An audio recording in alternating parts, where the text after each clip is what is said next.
Iran के सूबा सिस्तान बलोचिस्तान शहर सरावान और गुस्ता रोज पर फायरिंग हुई है और उसके नतीजे के अंदर कई बलोच नौजवान जो हैं वो कत्ल कर दिए गए। अब वहां पे उस सूबे के अंदर हंगामे फूटे पड़े हैं ईरानी साइड पर। ये वाक़े का पस मंजर क्या है, क्यों पेश आया और ये आगे की तरफ जो हालात जिस तरफ जा रहे हैं उस पर पूरा अपडेट लेते हैं।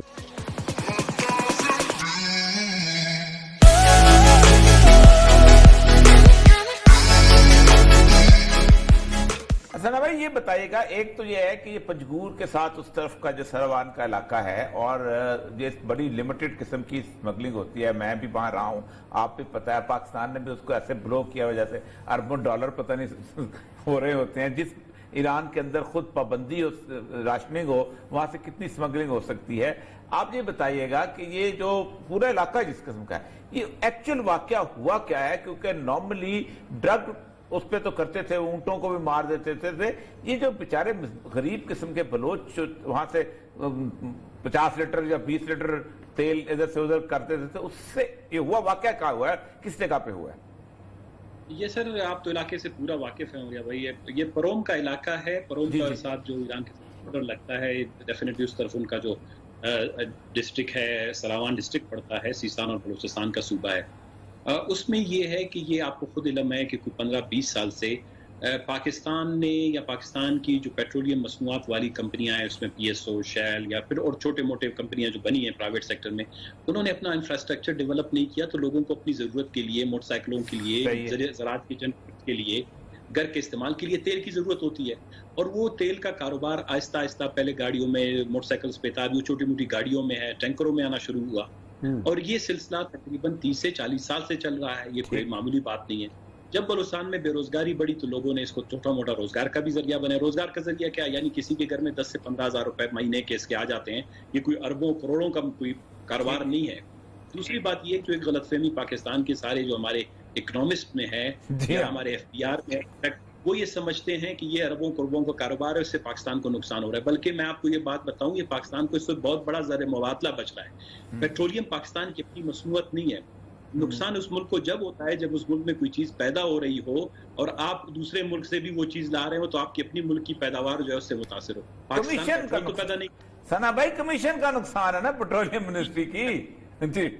ये एक बहुत, अगर हो सकता है शायद आई विश कि इस पे कोई बहुत बड़ी डिबेट हो, बल्कि ये जो है पाकिस्तान की फॉरेन एक्सचेंज रिजर्व में ऐसे समझे बहुत बड़ी कंट्रीब्यूशन है बलोचों की, जो ये कर रहे हैं कि वहां से अपने ही पैसे, अपने यहाँ से दाल चीनी दे के वहां से वो पेट्रोल लेके आ जाते हैं। रही बात, देखिए ये वाकया इस तरह पेश आया कि अब पाकिस्तान भी वहां पे कर रहा है बॉर्डर पे फेंसिंग। ईरान और पाकिस्तान के ताल्लुकात कभी बहुत ज्यादा अच्छे भी नहीं होते हैं, कभी बहुत बुरे भी नहीं होते हैं। तो एक टेंशन रहता है, क्योंकि जो रीजनल पावर्स हैं वो ईरान को किसी और नज़र से देखते हैं, हमें किसी और नज़र से देखते हैं। हमें किसी और मकसद के लिए तब्की देते हैं, उसको किसी और मकसद के लिए तब्की देते हैं। ये बदकिस्मती है, बदनसीबी है मुस्लिम उम्मा की, आप कहें मुसलमान मुल्कों की, कि 1000 से ज्यादा किलोमीटर शेयर करते हैं बॉर्डर हम ईरान के साथ। हम अच्छे ताल्लुकात की बुनियाद पर अपनी मईशत को, अपनी तिजारत को, अपनी तालीम को, सेहत के मामलात को तरक्की दे सकते थे एक दूसरे से एक्सपीरियंस शेयरिंग के जरिए से।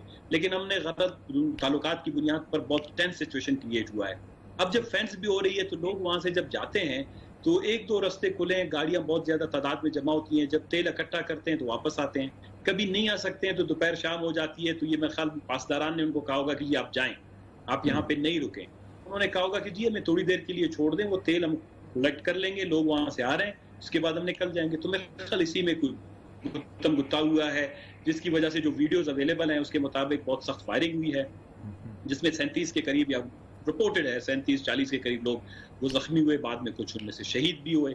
कुछ बलूचिस्तान के इलाकों से लोग जख्मी हुए, जिसमें मेरा इलाका खरान का भी था। मैं उस नौजवान से मिलने गया हॉस्पिटल में। तो उसके बाद ईरान से जो रिपोर्ट्स आ रही हैं वो अच्छी नहीं है। सिस्तान बलूचिस्तान सूबे में बहुत बड़े पैमाने पर वहाँ पर शोरश शुरू है। लोग जो हैं वो सड़कों पे निकल आए हैं और वहाँ पर हड़तालें हैं, वहाँ पर गाड़ियां जलाई जा रही हैं। अब तो मैंने आज देखा है कि अमेरिकन कांग्रेसमैन ने, उन्होंने भी स्टेटमेंट जारी किया है। जो इस इलाके में ममालिक हैं जो ईरान से अच्छे ताल्लुकात उनके नहीं हैं, जिनमें इजराइल शामिल है, उस तक का भी बयान आ गया है। لیکن بدقسمتی سے حکومت پاکستان کی وزارت خارجہ ابھی تک اس میں. اچھا ثنا بھائی، اصل بات یہ ہے کہ یہ پورا علاقہ آپ نے تو بہت اچھی طرح دیکھا ہوا ہے کہ اگر گورگیج جہاں رہتے ہیں تو سردار گورگیجوں کا وہاں ہوتا ہے، محمد حسنی جہاں ہوتے ہیں تو 4 ٹکری ان کے ایران کے اندر ہوتے ہیں، آپس میں رشتہ داریاں ہیں، تعلقات ہیں، آنا جانا ہے، اور وہ بیچارے بلوچ وہاں بھی کوئی اتنے اچھے خوشحال نہیں ہیں. سچی بات یہ ہے، وہاں بھی ان کو ماچس سمگل کرنے کے لیے، اونٹ سمگل کرنے پہ بیچارے ان کی روزگار پہ لگایا ہوا ہے.